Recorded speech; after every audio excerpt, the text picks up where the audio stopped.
தானே இருக்கிறாங்க. ஏண்டி அழுது ஆர்ப்பாட்டம் பண்றேன், கேட்கிற கேள்விக்கு பதில் சொல்லிட்டா உன்னை விட்டுட்டு போறாங்க, பொடி இங்கிருந்து என்று பாஞ்சாலி அம்மா கேட்கிற பொழுது பொடின்னு சொல்றான். இவன் செண்டி என்கிற ஆயுதத்தை போட்டு முடித்து வைத்திருக்கிற கூந்தல் மண்ணிலே பொருளுகின்ற வகையிலே தர தர தர தர தர தர தர தர தர தரவென்று எடுத்து கொண்டு வருகிறான். பாஞ்சாலி அன்னையானவள் இப்பேற்பட்ட துன்பம் நமக்கு எதற்காக வந்தது என்று கண்மூடி பார்த்தால், முற்பிறவிலே நலாயினியா இருக்கிற பொழுது மௌத்கல்ய முனிவர் அவருக்கு சிவ பூஜைக்கு பூக்களை கொண்டு செல்லுகிற பொழுது ஒரே ஒரு முடி இருந்ததனாலே அந்த மௌத்கல்ய மாமுனிவர் அடுத்த பிறவியிலே இந்த முடியை இந்த பூஜை மலரிலே விழுந்து இந்த பூஜை மலர் எல்லாம் வீணானதனாலே அடுத்த பிறவியிலே உன்னுடைய முடித்து வைத்திருக்கின்ற கூந்தலை செண்டி என்கின்ற ஆயுதம் போட்டு உன்னை ஒருவன் இழுத்து கொண்டு வருவான்னு சாபம் கொடுத்தாரே. அந்த சாபம் தான் இப்ப பழித்து இவன் நம்மளை இழுத்துன்னு போறான்.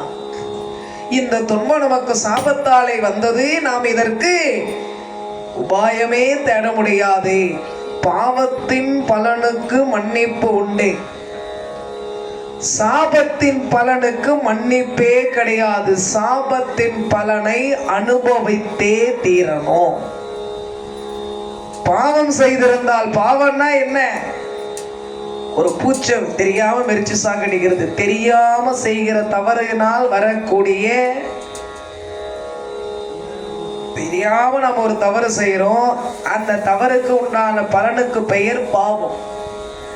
தெரிந்தே ஒருத்தருக்கு தீங்கு செய்து அவங்க வயிறு எரிந்து மனம் நொந்து அவங்க வாயை திறந்து நீ இப்படி போனோன்னு கொடுக்கறதுக்கு பேரு சாபம்.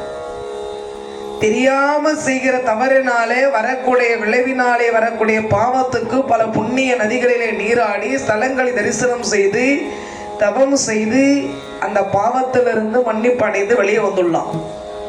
ஒரு பூச்சை மெரிக்கிறது, குழந்தையா இருக்கும்போது தெரியாம எங்கன்னா திருடிடுறது, இந்த மாதிரி தெரியாம செய்யறது, தெரிந்தே செய்கின்ற தீங்கினால் வரக்கூடிய சாபத்துக்கு மன்னிப்பு தெய்வத்தால கூட வழங்க முடியாது. அததான் இங்க திரௌபதி நினைக்கிறா, நாம போன பிறவியிலே வாங்கிய சாபத்தினுடைய பலன் இது, இதை நாம அனுபவித்தே தீர வேண்டும் என்று, இந்த சாபத்தின் பலனை அனுபவித்தே தீர வேண்டும் என்று அழுது கொண்டே அந்த அம்மா போறாங்க.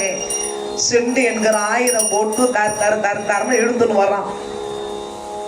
நகரத்து மக்கள் எல்லாம் பார்க்கிறார்கள். அப்பொழுது அந்த பெண்களை எல்லாம் இந்த அம்மா பார்க்கிறார்களா.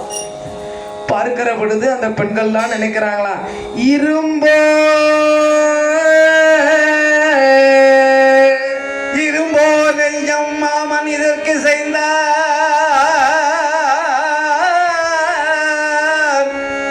ஒக்க இருந்து என்பார் பெரும்போர் அரசர் பெண்ணுடனே பிறந்தோம், சீர பெறார் என்பார் பெரும்போர் வீமன் பொறுத்தாலும் பொன் தேர் விஜயன் பொறான் என்பார், அரும்போர் அரசர் தகாது என்றார் வருமோ இந்த அழிவு என்பார், இரும்போ மாமனெஞ்சோ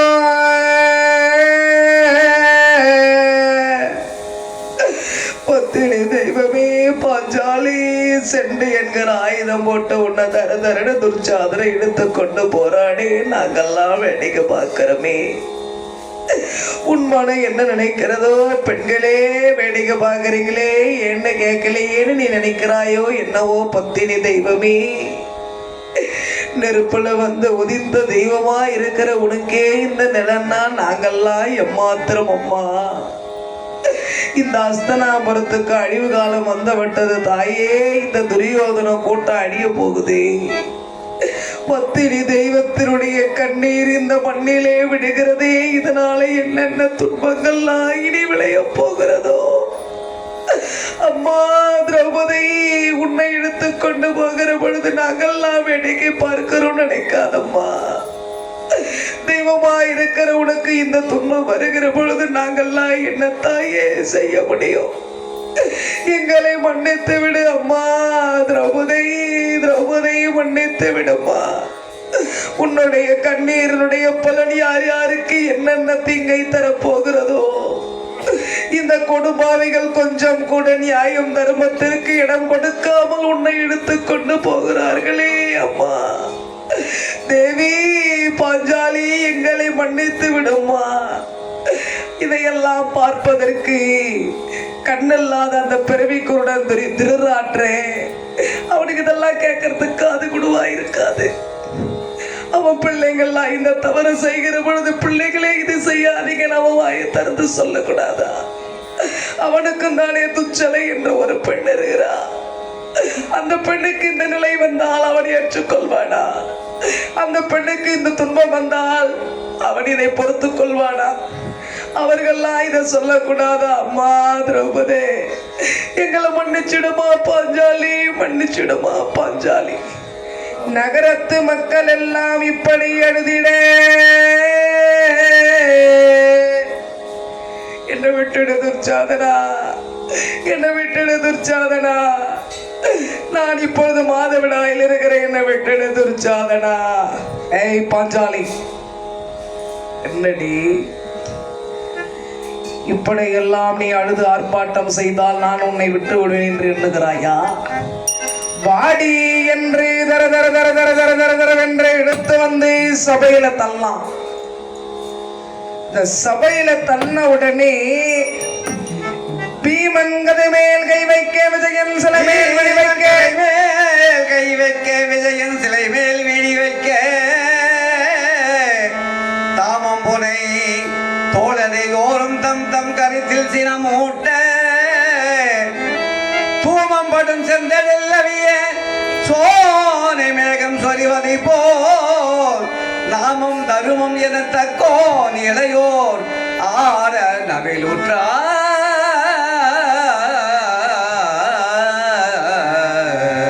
பீமன் கதை மேல் கை வைக்க விஜயன் சிலை மேல் விழி வைக்க, கதாயுதத்தை எடுத்து கிட கிட கிட கிட கிட கிட கிட கிட கிட கிட கிட கிடவென்று ஆட்டுகிறான் பீமசேனை. அப்படியே அந்த கதையை வைத்து ஒரு ஆட்டு ஆட்டுறான். இந்த தர்மராஜா வாயை திறந்து உத்தரவு தரலனா கூட கண் அசைத்தால் போதுமே இந்த 100 பேர் கதையை முடித்து விடுவேனே, இந்த சபையே அடித்து விடுவேனே என்று பீமசேனை கதையை படித்து ஆட்டுகிறான். விஜயன் சிலை மேல் விழி வைக்க அர்ஜுனை காண்டிபம் என்கின்ற வெள்ளை நோக்குகிறான். ஒரே ஒரு வார்த்தை சொன்னால் போதும் இந்த சபையை உருக்கொலையும்படி அஸ்திரம் சாத்தி அஸ்திரத்தை செலுத்தி எல்லாரையும் கொன்றனே. இந்த தர்மராஜா இன்னும் அனுமதி கொடுக்கலையே. நகல சகாதேவர் ஆத்திரத்தை பொறுத்து கொண்டு அமைதியாக இருக்கிறார்கள். சபையில தல்லாம் துர்ச்சாதன திரௌபதியை கொண்டு வந்து 5 பேரையும் அந்த அம்மா பாக்குற 5 பேரும் கை கட்டி கொண்டு தலையை சாய்த்து கொண்டு நிற்கிறார்கள். பீமசேன மனம் குதித்தது. தம்பி சகாதேவா, சூதர்மணிகளிலே தொண்டு மகளிர் உண்டு, சூதில் வணியம் ஒன்றே அங்கோர் தொட்டச்சி பாவதில்லை. யாரை வணியம் வைத்தாய், ஏது கருதி வைத்தாய், மாதேர் குல விளக்கை அன்பே வாய்த்த வடிவடகை, திட்டத்தை மண் தங்கையை துருபதன் மகளை இருபகடை என்றாய், இனி நெஞ்சம் பொறுக்குவதில்லை. கதிரை வைத்து இழந்தான் அண்ணன் கையை சுட்டிடுவோன், கொண்டு வாடா கொல்லி கட்டிய. இந்த தர்மராஜா திரௌபதியை இந்த நிலைக்கு ஆளாக்கின இந்த தர்மனுடைய கைகளை பொசிக்க விடுவோம் என்று சகாதேவனை பார்த்து, பீமனுடைய கோபம் இப்படி சொல்லுவது போல் இருக்கிறது என்று பாரதியார் கவிதையில பாஞ்சாலி சபதத்துல பாரதியார் சொல்றார். அப்பொழுது அர்ஜுன சொல்றான், அண்ணா பொறுமையா இருங்கண்ணா என்று பீமனுக்கு அர்ஜுன சொல்லுகிறார் என்று பாரதியார் பாஞ்சாலி சபதத்துல சொல்லுவார். பீமசேனை இப்படி உள்ளம் கொதிக்கின்ற பொழுது தர்மராஜா பார்த்தார். தர்மர் சொல்றார், தம்பிகளே, தேன் போது அனைத்து மெய் சாயும் சிலை போது அலரும் சில போது வெம்போது அங்கு வாழ்வெல்லாம் வெங்கானுடனே வெம்பாவோ போது ஆகும் அது அன்றி ஆய பொருள் முறையே போம்போது இன்னும் பொறுத்தேன் இன்னும் பொறும் என்றார்.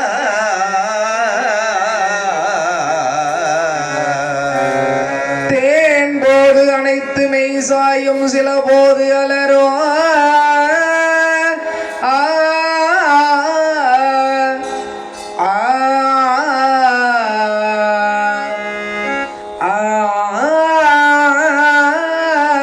தம்பிகளே, ஒரு செடியிலே எத்தனையோ மலர்களானது அன்றாடம் மலர்கின்றது.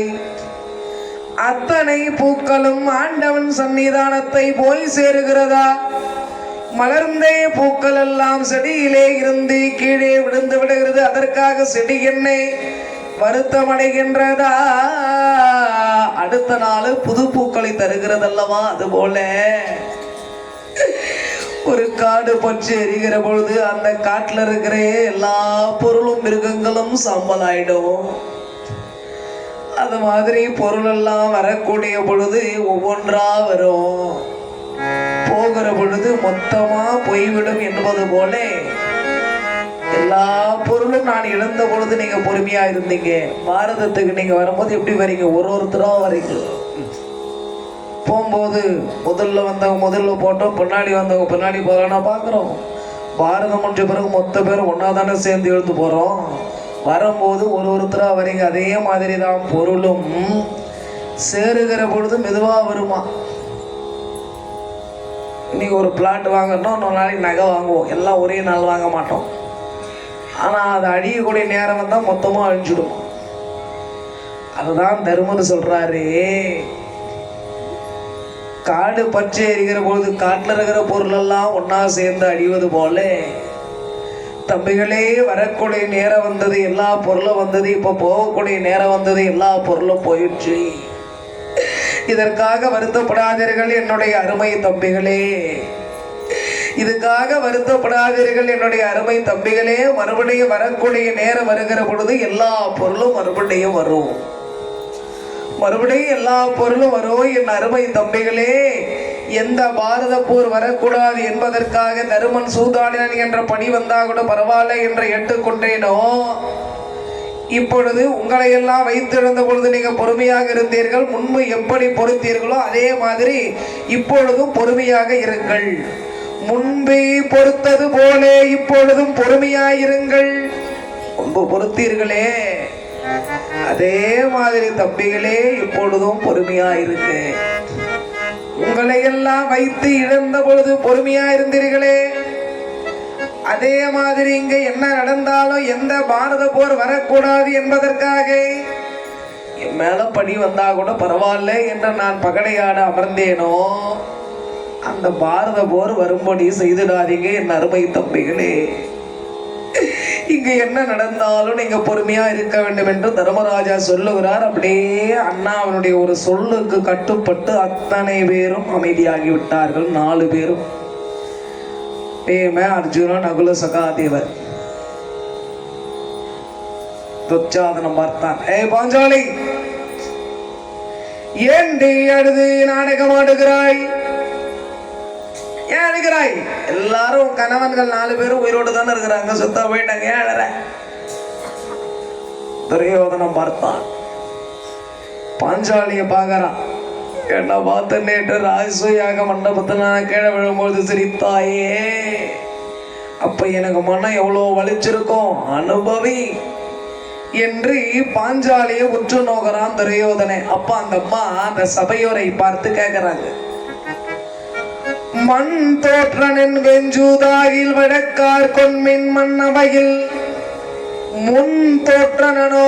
மண் தோற்றனன் வெஞ்சூதாகில் வழக்கார் கொன்மின் மன்னவையில் முன் தோற்றனோ? என்னையும் தன் முன்னே இசைந்தி தன்னை தோற்ற பில் தோற்றனோ? கரியாய் பெரியோர் உண்மை பேசுகையன மின் தோற்றனையனும் இடையால் விழி நீர் வெள்ளை மிசை வேண்டா. மண் தோற்றனன் வெஞ்சூதாகில் வழக்கார் கொன்மின் மன்னவையில்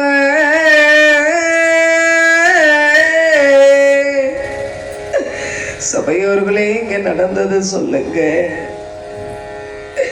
என் கணவர் தன்னை இழந்த பிறகு என்ன இழந்தாரா, இல்லை என்னை வைத்து ஆடி தோற்ற பிறகு தன்னை இழந்தாரா? இந்த துர்ச்சாதன் சொன்னது எனக்கு பாதி புரிந்தது, பாதி புரியல. நீங்கெல்லாம் சாட்சியாக, கரியாக, கரினா சாட்சி, கரியாக பெரியோர்கள் உண்மை பேசுக என. யானைக்கும் கரின்னு பேரு, இங்க கரின்னா உண்மை, உண்மை பேசுங்க. இந்த சபையோர்களே, உண்மையை சொல்லுங்க. பீஷ்மாச்சாரியாரே என்ன வாடி போடின்னு பேசுறானே, இது நியாயமா? பீஷ்மர் சொன்னார், துர்ச்சாதனா, 1000 தான் இருந்தாலும் தர்மராஜா உனக்கு அண்ணன், அவர் மனைவி உனக்கு என்ன வேணும்? அண்ணி. அவளை அண்ணின்னு நீ கூப்பிட விருப்பம் இல்லைன்னா கூட ஒரு பெண்ணாமதி, வாடி போடின்னு பேசாத. அவளை ஒரு பெண்ணாமதி, நீ உறவா மதிக்க வேணாம், பெண்ணாமதி. எனக்கு நீதி சொல்லுங்க அம்மா. நான் நீதி சொன்னா இந்த பிள்ளைங்க கேட்குமா என் பேச்ச? அவங்க அப்பா திருராற்ற மகாராஜா இருக்கிறார், அவரிடத்துல கேளுமா நீதியே. இங்க என்ன நடந்ததுன்னே எனக்கு முழுசா தெரியலையே. அப்பொழுது விகர்ண எழுந்து அங்க நடந்தது மொத்தத்தையும் விகர்ண சொல்றான். இந்த விகர்ண யாருன்னா துரியோதனுடைய தம்பி விகர்ண. துரியோதனுடைய தம்பி விகர்ண சேற்றில் முளைத்த செந்தாமரை. சேற்றிலே முளைக்கின்ற செந்தாமரை மீது சேரானது படிவது கிடையாது. அதுபோல கெட்டவர்ல ஒரு நல்லவை இந்த விகர்ண. அவழ்ந்து பேசுவான். அம்மா தன்னை வைத்து நாடு இழந்து, நகர் இழந்து, சேனை இழந்து, செல்வம் இழந்து, பலம் இழந்து, வளம் இழந்து, தன்னை இழந்த தர்மராஜா தம்பிகளை இழந்து, தன்னை இழந்து, பிறகுதான் உன்னை இழந்தான். நீ கேட்கிற நீதி கேட்கலாம். என்ன இவங்கெல்லாம் இங்க என்ன நடந்தது என்று உனக்கு வாயை திறந்து சொல்ல முன் வரல. நான் சொல்லுகிறேன், இங்கதான் நடந்தது. இதை சொன்ன உடனே பாஞ்சாலி அம்மா பார்த்தார்கள். தன்னை இழந்த தர்மராஜாவுக்கு என்னை வைத்து ஆட என்ன நியாயம் இருக்கிறது? இந்த ஆட்டம் செல்லாது என்று சொல்ல என்னை தயவு செய்து அனுப்பிடுங்க. தானே அடிமையான பிறகு என்னை அடிமையாக்க இந்த தர்மருக்கு என்ன நியாயம் இருக்கிறது? என்ன அனுப்பிடுங்க. இந்த ஆட்டம் செல்லாது இல்லையா? பெரியோர்களே, நீதி சொல்லுங்க, நீதி சொல்லுங்க, நீதி சொல்லுங்க. யாரும் வாயத்தார்கள். இதனாலதான் பஞ்சாலி நீதி கேட்கிற பொழுது நீதி சொல்ல மறந்த அத்தனை பேரும் பாரத போர்ல சாவு போறான். யாரும் நீதி சொல்லல. விகர்ண மறுபடியும் எழுந்தான். மகாபாரதத்திலே விதுராழ்வார் நீதி பேசுறது பெரிய விஷயம் இல்லை. அவர் போன பிரிவுல யம தர்மராஜா பிறவியின் வாசனை நீதி பேசுறார். கெட்டவன்ல இவன் ஒருத்தன் நல்லவனா இருந்த துரியோதனன் தம்பி நீதி பேசுறான் பாரு, இதுதான் பெரிய விஷயம். இங்க ஒரு இடத்துல நீதி பேசுவான். பகவான் தூது வருகிற பொழுது அவரை சாகடிக்க வேண்டும் என்று திருராற்ற சொல்லுகிற பொழுது அப்பாவுக்கே நீதி சொல்லுவான், தூதுவரை கொல்லக்கூடாது என்று. விகர்ண எழுந்து பேசுறான். அம்மா, சபையர்களே, எங்க அண்ணன் மேல இருக்கிற பயத்தால வாயத்தரக்காம இருக்கிறீங்கள? ஏன் இப்படி அமைதியா இருக்கிறீங்க? பொம்மை மாதிரி உட்கார்ந்துட்டு இருக்கிறீங்க. இங்க நடந்ததெல்லாம் நீங்க வேடிக்கை பார்த்தீங்க இல்லையா? அந்த அம்மா நியாயம் கேட்குறாங்களே, வாயை திறந்து நீதியை சொல்லுங்களேன், நியாயம் சொல்லுங்க. நீங்க நீதியும் நியாயமும் ஒரு பத்தினி கேட்கிற பொழுது நீ சொல்லவில்லை என்றால் உங்களுக்கு பயங்கரமான தண்டனை கிடைக்கும். அந்த அம்மாவை ஐவருக்கும் தேவியாக பத்தினியாக விளங்கக்கூடிய அந்த தெய்வத்தை அவன் எவ்வளோ இழிவான வார்த்தைகளால பேசுறான். இதையெல்லாம் பொறுத்து கொண்டு கூட நீ நீதி பேசாம இருக்கிறீங்களே, நடந்த உண்மையை நீங்க சொல்லுங்க. எங்க அண்ணனுக்கு பயப்படாதீங்க. நீங்களாம் நீதி சொல்லலான்னு நான் சொல்றேன். அம்மா, இங்க நடந்தது என்ன தெரியுமா? தன்னை வைத்து இழந்த பிறகுதான் தர்மராஜா உன்னை வைத்து ஆடினான். நீ கேட்கிற கேள்வி நியாயம். தன்னை வைத்து இழந்த தர்மராஜாவுக்கு உன்னை வைத்து ஆட நியாயம் இல்லை. இந்த ஆட்டம் செல்லாது. பெரியோர்களே, வாயை திறந்து சொல்லுங்க. தாத்தா சொல்லுங்க, குரு துரோணாச்சாரி சொல்லுங்க, நீங்க எல்லாம் வாயை திறந்து சொல்லுங்க. இந்த ஆட்டம் செல்லாதுன்னு சொல்லி இந்த அம்மா தயவு செய்து அனுப்புங்க. விகர்ணே துரியோதன தம்பி எழுந்து இதை பேசுறான் நியாயத்தை. கர்ணன் எழுந்தான். டாய் விகர்ணா உட்கார்ற. உன் அண்ணனுக்கு தெரியாத நீதி உனக்கு தெரியுமா? சபையில் இருக்கிற அத்தனை பேரும் வேடிக்கை பார்க்கறாங்க, நீ என்ன எழுந்து பேசுற? பாஞ்சாலி உனக்கு என்ன வேண்டும்? நீதி தானே கேட்டேன். இந்த ஆட்டம் செல்லுமா செல்லாதான்னு கேட்டேன். இந்த ஆட்டம் செல்லும் நான் சொல்றேன். எப்படி தெரியுமா? தான் படைத்த பொருள் அனைத்தும் உடன் தோற்றி தம்பியரை, தான் படைத்த பொருள் அனைத்தும் தம்பியர்களுடன் தோற்றி தன்னையும் தோற்றான். மீன் படைத்த மதிமுகத்தால் இவன் படைத்த தனமன்றி வேறே கொல்லோ. பான் படைத்த நடும்புரி செய்மா நகரும் தனது இல்லம் வழங்குமாயில் யான் படைத்த மொழி அன்றே எங்கனும் இல் எனப்பட்டார். தான் படைத்த பொருள் அனைத்தும் உடன் தோன்றி தம்பியரும் தன்னை தோற்றால் மீன் படைத்தே மதிமுகத்தால் இவன் படைத்தே தனமன்றி வேறோ கொல்லோ. பாஞ்சாலி உனக்கென்று தனியாக ஒரு ஆட்டம் ஆடவில்லை என்றாலும் நீ துரியோதனுக்கு அடிமைதான். நீ கேட்கிற கேள்வியில 2 பதில் இருக்குது. நான் என்ன தருமனுக்கு மட்டும் சொந்தமா, ஐவருக்கும் சொந்தம் தானே, என்னை எப்படி வைத்து இவர் தாய பந்தய பொருளா வைத்து ஆடலான்னு இது ஒரு பதில் இருக்குது நீ கேட்கிற கேள்விக்கு. இன்னொரு கேள்வி, தன்னை வைத்து இருந்த தருமருக்கு என்னை வைத்து ஆட என்ன நியாயம் இருக்குதுன்னு கேட்கிறேன். இந்த 2 கேள்விக்கு பதில் நான் சொல்றேன். நீ தருமருக்கு மட்டும் சொந்தம் இல்லை, ஐவருக்கும் சொந்தம் தான். இப்ப இந்த ஆண்டு நீ யாருக்கு சொந்தமாகிற? நாரதர் வாக்கு இருக்கணுங்க, ஆண்டுக்கு ஒருவராக பாஞ்சாலியோடு வாழ்ந்து வாருங்கள் என்று நாரதர் சொன்ன நாள்ல இருந்து ஆண்டுக்கு ஒருத்தரா வாழ்ந்து வரீங்களே பாஞ்சாலியோடு. இந்த ஆண்டு பாஞ்சாலி நீ யாருடன் வாழ்கிறாய்? தருமனோடு தானே வாழற. தருமனோடு வாழ்ந்ததுனாலதான் ராஜசுயாகத்துல உட்கார்ந்தே. அப்ப இந்த ஆண்டு நீ தருமனுடைய மனைவி தானே. நீ தருமனுடைய மனைவி என்ற காலம் முடிவதற்கு இன்னும் சில மாதங்கள் இருக்குது. நீ அது முடிஞ்ச பிறகுதான் பீமனுக்கு மனைவி ஆவாய். இந்த 1 வருட காலம் வரையிலும் உன்னை என்ன செய்வதற்கும் தருமனுக்கு உரிமை உண்டு.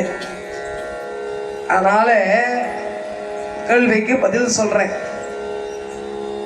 இந்த ஆண்டு நீ தருமன் மனைவி தானே. உனக்கென்று ஒரு ஆட்ட ஆடலால நீ தருமனுடைய மனைவி என்பதனாலே இங்க நீ பந்தய பொருளானாய். எனக்கு சொந்தமான எல்லாம் துரியோதனுக்கு அடிமைன்னு ஒரு ஆட்ட ஆடினாரு தர்மராஜா. அந்த ஆட்டத்திலேயே நீ வந்து துரியோதனுக்கு அடிமையானாய். உனக்கு தனியா ஆட்ட ஆட தேவையில்லை. நீ இப்ப இந்த ஆண்டு தருமனுக்கு தான் சொந்தம். தருமனுக்கு சொந்தமான பொருள் அனைத்தும் துரியோதனுக்கு அடிமை என்ற பொழுது அவனுக்கு சொந்தமான நீயும் துரியோதனுக்கு அடிமை தானே. அப்ப உனக்கென்ற ஒரு ஆட்டம் ஆடலைனாலும் நீ பந்தய பொருள் தான். இந்த ஆட்டம் செல்லும். எதுவும் பதிலே பேச முடியல பாஞ்சாலி அம்மாவாலே. அப்படியே மனம் நொந்து போய் அமர்ந்திருக்கிறாள் பாஞ்சாலி. துரியோதனம் பார்த்தான். தம்பி துச்சாதனா, அடிமைகளுக்கு மேலாடை இருக்கக்கூடாது, போய் மேலாடை வாங்கி வாப்போம்.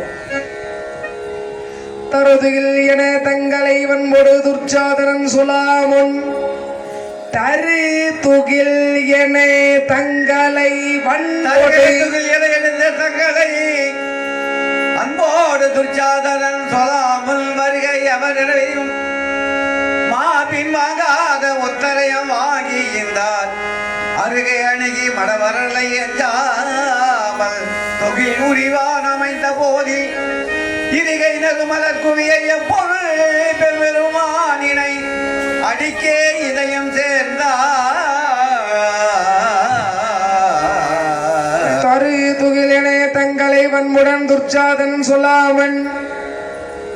துகில் என்றால் ஆடை, துயில்னா தூக்கம். திரௌபதி துயில், திரௌபதி துயில்னு சொல்றோம். திரௌபதி துயில்னு சொல்லக்கூடாது, திரௌபதி துகில். தமிழ்ல ஒரு எழுத்து மாறினாலும் அர்த்தம் வந்து மாறும். துயில், துயில்னா தூங்கறது. துகில் என்றால் ஆடை. திரௌபதை துகில் என்று சொல்லணும், திரௌபதை துயில்னு சொல்லக்கூடாது. இன்னைக்கு திரௌபதை துயிலா, திரௌபதை துயிலா. துயில் என்றால் ஆடை, துயில் என்றால் தூங்குதல், உறங்குதல். துயில், துகில். துகில் என்றால் ஆடை. தரு துகில் எனை தங்களை வன்போடு துர்ச்சாதனன். வன்போடு, வன்போடுன்னா மேல இருக்கிற அங்க வஸ்திரத்தை கொடுங்கன்னு சொல்லி துர்ச்சாதனை வந்து இவர்களிடத்துல இருந்து வாங்கினா நல்லா இருக்குமா? வன்போடு அவன் வந்து வாங்கறதுக்கு முன்னாடி தர்மராஜா அவர் அங்க வஸ்திரத்தை கொடுத்துட்டார். பீமன் இடத்துல போய் வாங்கணும். பீமன் இடத்துல வாங்க முடியுமா? அவன் முயற்சின்னு இருக்கிறான். துர்ச்சாதனம் பார்த்தான். இவனிடத்துல போய் அந்த அங்க வஸ்திரத்தை கொடுன்னு கேட்டோம்னா பாம்பு லபக்குன்னு தவளையை வாங்கி விடுங்கிடுற மாதிரி நம்மளை விழுகுனா கூட விடுங்கிடுவான் அந்த தடிப்பையில் பீமன். அண்ணா உத்தர சொன்னா, உத்தர சொல். தம்பி பீமசேனா அந்த அங்க வஸ்திரத்தை கொடுத்துருப்பா. அவன் தூக்கி விசிறி அடிச்சான். அவனை அப்படியே பார்த்துக்கினே எடுத்துன்னு ஓடனான் அந்த துர்ச்சாதனை. அர்ஜுனே நகுல சகாதேவர் எல்லாரும் அங்க வஸ்திரத்தை கொடுத்துட்டாங்க. மேலாடை அங்க வஸ்திரம். கோயிலுக்கு போனா இந்த மாதிரி அங்க வஸ்திரம் ஆண்கள்லாம் அணிந்து கொண்டு போக மாட்டாங்க, இடுப்புல தான் கட்டின்னு போவாங்க. இப்பொழுது மேலே அணிந்து கொண்டு இருக்கிற அங்க வஸ்திரத்தை அவங்க எல்லாம் கொடுத்துட்டாங்க. அம்பாள் கொடுப்பாளா திரௌபதி? பெண்ணாயிற்று, அவன் மேலாடை எப்படி கொடுப்பா? அடிமைகளுக்கு மேலாடை இருக்கக்கூடாது என்ற உடனே அனைவரும் அங்க வஸ்திரத்தை கொடுத்தாங்க. திரௌபதி இருக்கின்ற இடத்திற்கு வந்தான் துர்ச்சாதனை. துர்ச்சாதனை அந்த அம்மா எப்படி கொடுப்பாங்க? அந்த அம்மா தார தாரையா கண்ணீர் வடிக்கிறாங்க. நீதிதான் சொல்லலே, என் சேலையை பற்றி இழுக்க வேண்டாம், நாவது இந்த சபையில் இருக்கிறவங்க வாயை திறந்து சொல்லக்கூடாதா? அதை கூட இவர்கள்லாம் சொல்லலையே, நான் என்ன செய்வேன் என்று கணவனை பார்த்தால் அவங்க கைகளை கட்டி கொண்டு தலை சாய்ந்து மண்ண பார்த்துக்கிறாங்க. ஆறாகிருதடங்கன் நஞ்சன வெண்ணனல் சோரே, ஆறாயிரதடங்கன் வெம்புனல் சோரே, அழகம் சோரே, துயில் தகைத்த கை சோர, மெய் சோர வேறொன்றும் குமுறாமல் கோவிந்தா கோவிந்தா என்று அரத்தி குளிர்ந்து நாவில் ஊராது அமிழ்தோர உடல் புலகித்த உள்ளம் எல்லாம் உருகினாலே.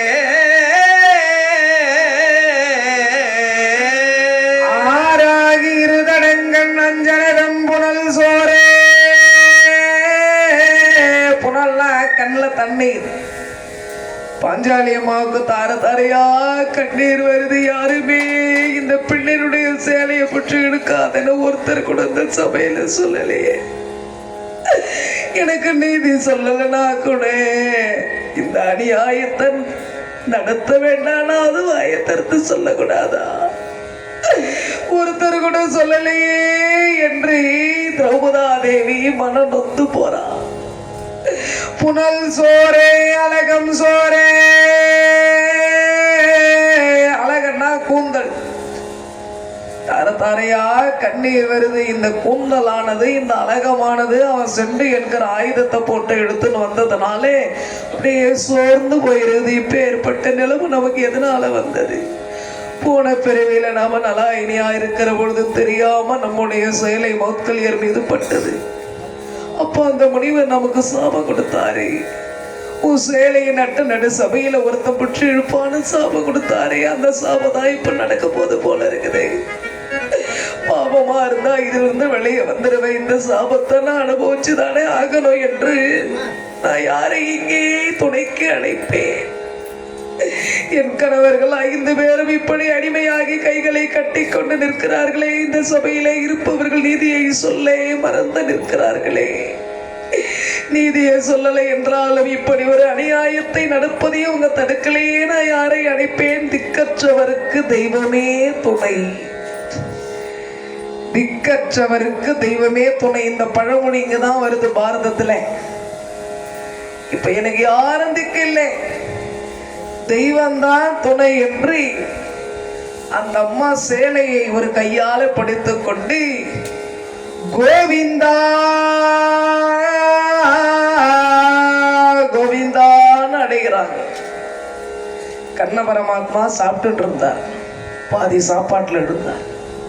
ருக்குமணி கேட்கிறா, என்ன சுவாமி எப்பவுமே சாப்பிட்ற சாப்பாட்டுல பாதியில எழுந்திருக்க மாட்டீங்களே, ஏன் எழுந்துக்கிறீங்க?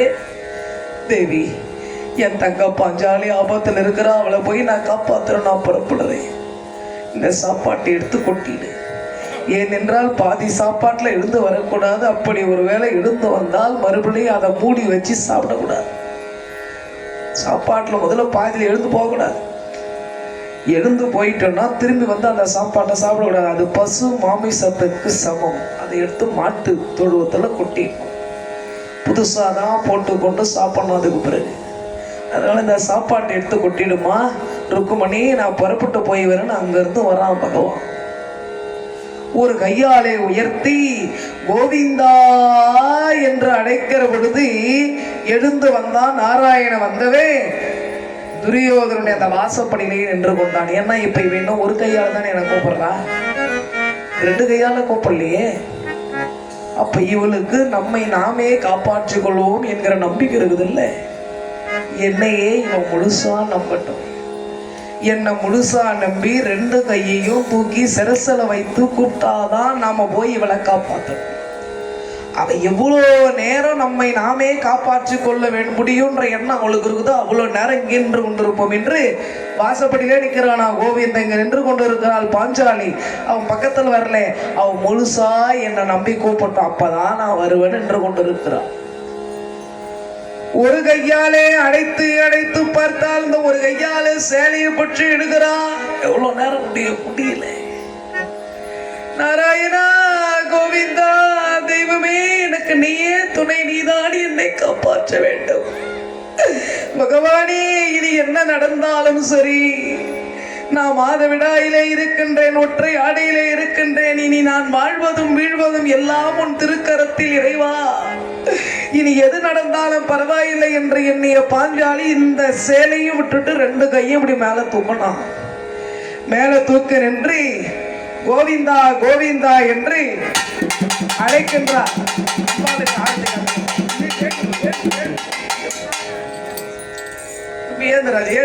அடி போடும்.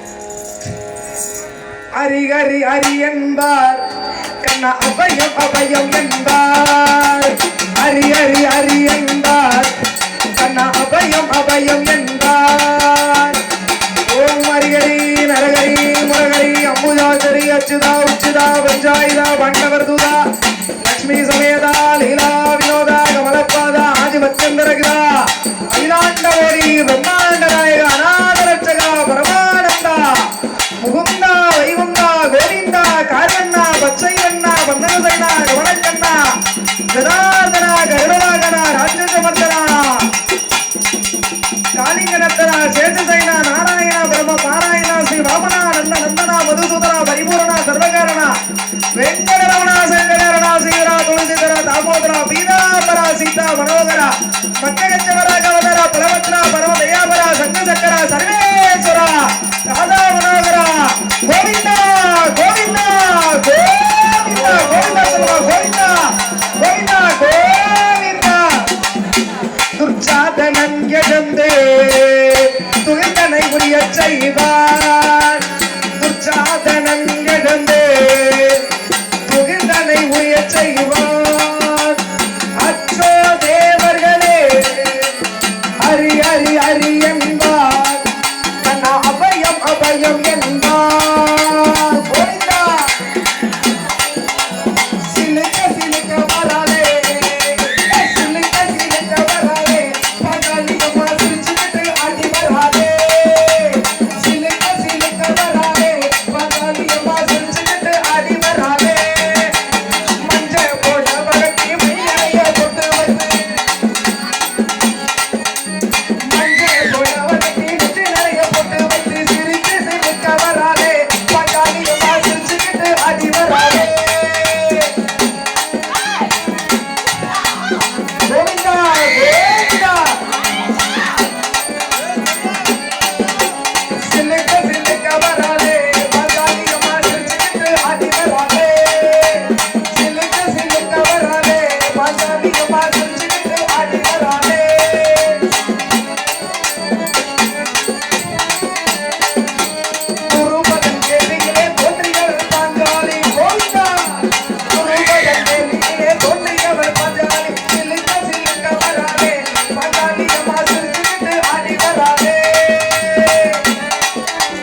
அந்த சபையிலே இரண்டு கரங்களை சிரசில வைத்து அழைக்கிறாள்.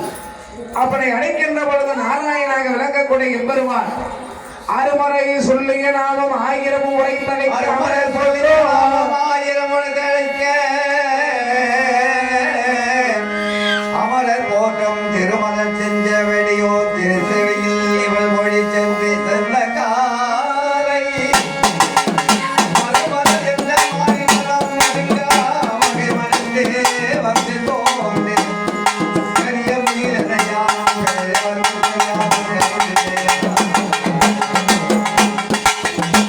ஆயிரம் ஆயிரம் நாமங்களை சொல்லி பகவானாக விளக்கக்கூடிய நாராயணன் அழைக்கின்ற பொழுது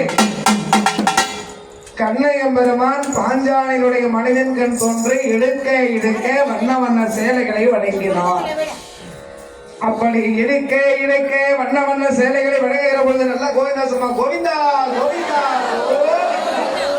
கோவிந்தா கோவிந்தா கோவிந்தா கோவிந்தா கோவிந்தா என்று பகவானை அழைக்கிற பொழுது திரௌபதி அம்மா அவ்வளோ ஒரு கஷ்டமான சூழ்நிலையில் இருக்கிற அந்த அம்மாவே ஒரு கையால தூக்குகிற கரத்தை தூக்கி அணைக்கிற போது கடவுள் வாசப்படி என்று கொண்டு இருக்கிறார். முழுசா என்ன அணைக்கட்டும் அப்பதான் போய் காப்பாற்றுவேன் என்று அந்த அம்மாவுக்கே இரண்டு கரமும் வைத்த பிறகுதான் நாராயண வராருன்னா நாம எல்லாம் ஏமாத்தோம்.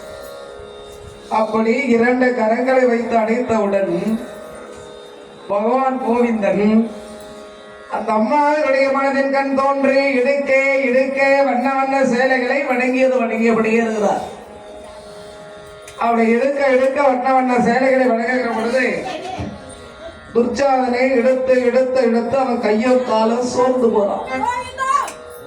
கையும் காலம் சோர்ந்து போகிற பொழுது அண்ணா ஏற்கனவே அவன் நாம் இப்படி எல்லாம் செய்வோம் என்று பல சேலைகளை உடம்பில உடுத்திக் கொண்டு வந்திருக்கிறான். நம்ம என்ன செய்யறதுனா